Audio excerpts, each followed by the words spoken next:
Hello and welcome to the Deep Dive.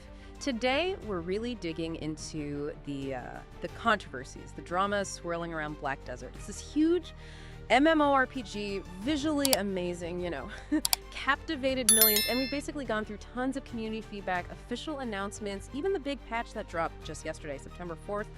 Yeah, trying to get to the heart of what's causing all this tension right now. Think of this as your quick guide to understanding Black Desert's latest issues. Now, Black Desert, just in case you're not deep into it, it's a massively multiplayer online role-playing game, an MMORPG. Launched way back in 2015 on PC. Known for, truly jaw-dropping graphics back then, and still pretty impressive. Plus a really complex fluid combat system, people love that. And character customization, top-notch. Lets you make pretty much anyone. It's been around, made its way to consoles.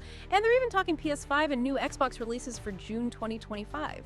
So they're thinking long-term, seems like. Definitely. And our goal today, really, is to unpack all these recent dramas, the controversies gripping the community. We want to look at, what's causing these conflicts, who are the key players. Usually it's Pearl Abyss, the developers, and different groups within the player base itself. They're very passionate. And crucially, how does all this actually affect the players, the game's reputation?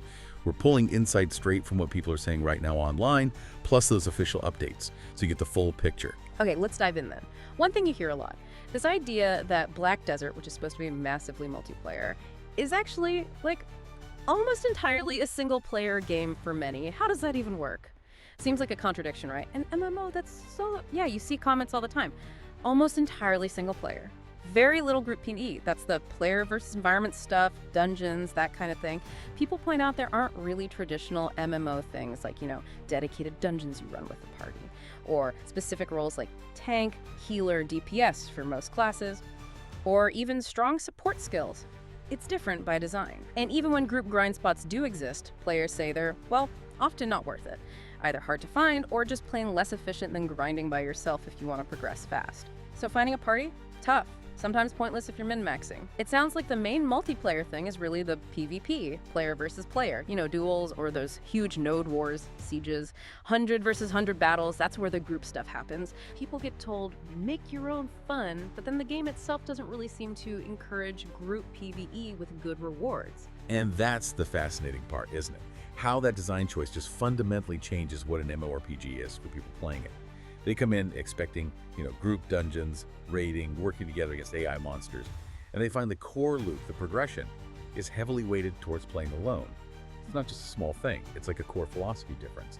You don't have that classic holy trinity tank, healer, damage dealer, driving group makeup.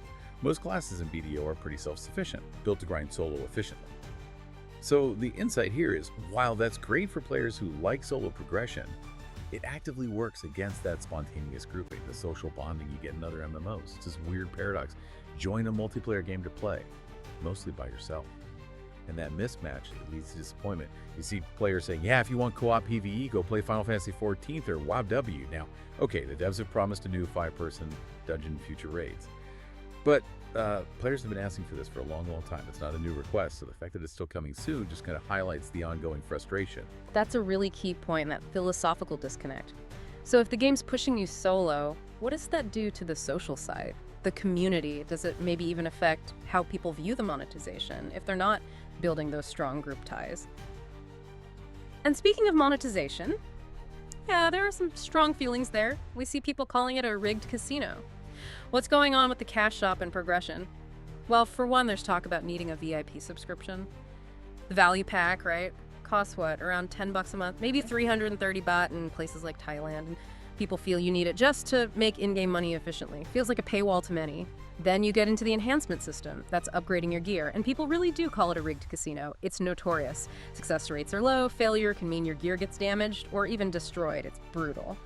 So, to protect your gear, you use these things called cron stones. They prevent destruction on failure, but failing still costs a ton of in-game money or the stones themselves. And here's the kicker, right? The most efficient way to get cron stones...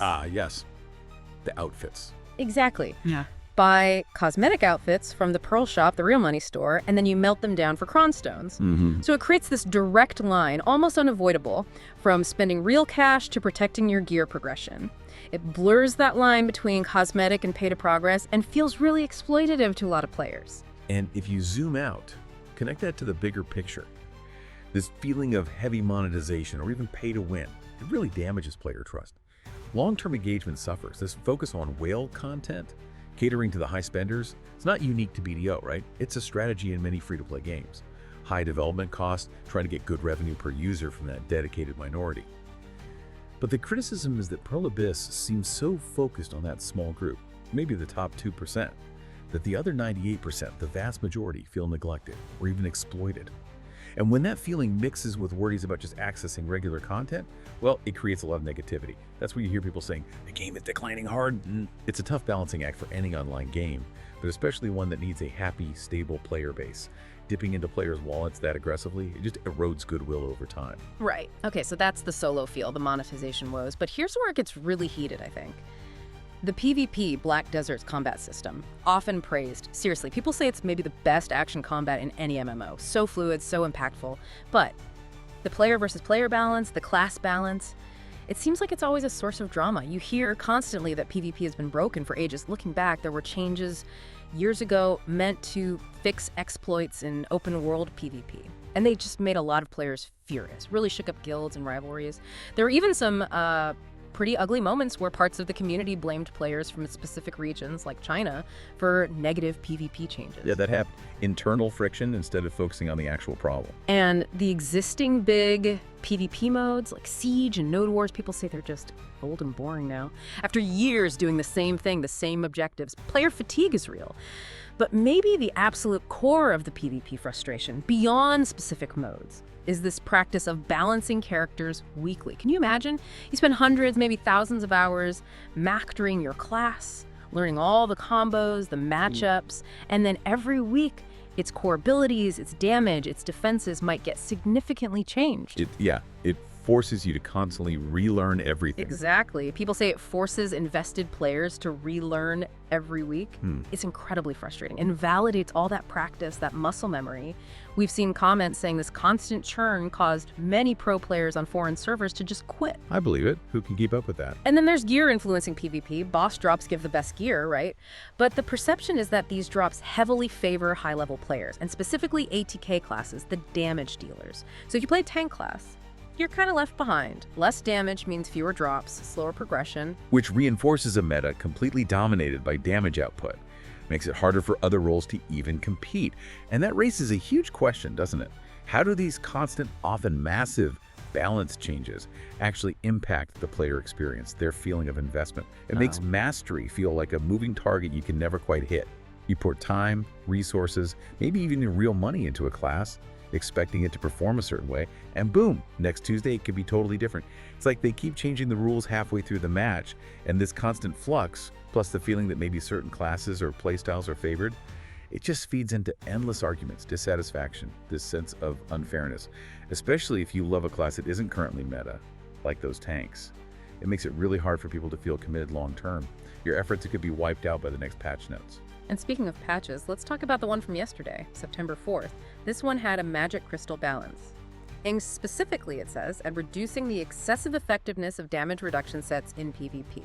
So a direct shot at the tanky builds, trying to shake up the PvP meta again. Trying to dial back the unkillable feeling some builds had, perhaps. Yeah, maybe. And they also tweaked Node War and Conquest War, new damage formulas, changes to fortress levels, limits on how many people can join. All sounds like they're trying to rebalance that competitive scene. But, and this is a big but, especially for newer folks, the patch notes actually say that Tier 1 Node War, which is supposed to be the entry point, accessible with gear new players get from seasons, that PE and Tuvala gear. The starter competitive set, basically. Right. The notes say it may require slightly higher gear levels now. Oh, wait. So the entry-level PvP now requires better gear than the entry-level gear provides. That's what it sounds like. It completely contradicts the idea that it's easily accessible for new PvP players. It basically slams the door shut, creates this huge gear barrier. Players are already saying it makes it feel impossible to catch up on gear to actually compete for potentially years. Wow. That's a critical misstep if that's the case. It ties right back into the health of the whole competitive scene. If your entry-level mode, the place designed to bring new players in, suddenly demands gear they realistically can't get for a long time, it just widens that gap between veterans and newcomers massively, makes the climb feel completely hopeless. What message does that send? You have to wonder, it almost sounds like they're admitting the power creep is so bad, even the beginner tier can't handle actual beginners anymore. That's only going to fuel more anger, more frustration. Another hit to the game's reputation for fair competition. Yeah, it seems like a really rough change for that segment of the player base. So, okay, we've got the solo versus MMO thing, the monetization issues, the chaotic PvP balance. What does all this add up to for the game's overall health, its reputation? Beyond gameplay, we're hearing broader concerns now, game quality, the community itself. Like, Black Desert was famous for its graphics, right? Yeah. Groundbreaking stuff. But now you hear players saying, it used to be beautiful, but not anymore. They talk about degrading graphics for a game that's, what, 8 years old now? Technology moves fast. It does, and they point to specific things. Ridiculous draw distance, where stuff just pops into view way too close. Annoying pop-ins for textures, lighting bugs, shader problems that just look awful. And apparently in Node Wars, the graphics get turned way down. Potato graphics just to maintain performance. Yeah, performance optimization often means visual sacrifices in large-scale battles. Plus, people report the game files themselves always have problems. Issues keep coming back with every patch. It just adds to this feeling that things are unstable, maybe declining. And that really highlights the challenge, doesn't it? Maintaining an older MMORPG. Player expectations keep rising. New games come out looking amazing, running smoothly. An 8-year-old engine, even one heavily updated, is fighting an uphill battle against things like Throne and Liberty, visually. These tech issues, the visual downgrades, the bugs, they feed into that perception of decline. Makes players worry about the long-term future. Is Pearl Abyss doing enough? Someone in the community literally asked, do they want this game to live another 10 years? Because these issues make you wonder. It's not just about pretty pictures, it's about basic stability, polish. Players expect that. Recurring problems suggest deeper issues, technical debt, that can really shake player confidence. And then there's the community itself. A game lives or dies by its community, right? And here, wow, the comments are harsh. People describe the in-game social vibe as very bad, super toxic. A common theme is a lack of sharing, people being selfish. One comment estimated 90% selfish. Oof, that's not a welcoming picture. Not at all. It sounds like a really cut-through environment sometimes. There are even specific mentions of certain content creators actively spreading negativity everywhere, which can just pour fuel on the fire, right? Turn small problems into big community dramas makes it feel hostile. Absolutely. That's incredibly damaging. Because for so many people, the community is the game. It's why they log in. And this toxicity, it often comes from the game's design itself. That competition over grind spots where one person can basically own a valuable farming area and kick others out. Plus all the underlying frustrations, the monetization, the balance swings. It all spills over into player interactions. And it creates this really unwelcoming atmosphere. Hard for new players to join, hard for returning players to stick around. If you feel like every chat message could be an argument or asking for help gets you mocked, then the whole point of the social MMO kind of breaks down. And that directly hurts player retention, hurts enjoyment, hurts the game's reputation as a place you want to spend your time. A community that feels like a battlefield instead of a shared world. That's a serious problem for any game's future. We've definitely painted a complex picture today, haven't we? Black Desert clearly has these amazing strengths that combat the customization people love. But layered on top are these persistent, intense dramas.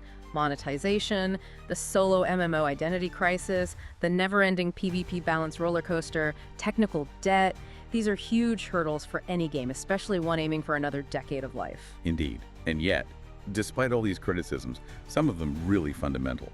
Black Desert Online still boasts a massive global player base. It's generated billions in revenue, which really makes you stop and think, doesn't it? Is its success purely down to those core strengths? Is the combat that good, the world that compelling, that people stick with it through everything? Or has Pearl Abyss somehow fostered this unique, incredibly resilient community? A player base that hasn't just learned to cope with the dramas and the challenges, but maybe even finds a weird kind of enjoyment, a unique fun, in navigating this constantly shifting, often frustrating landscape. It's a fascinating question about resilience, both the games and its players.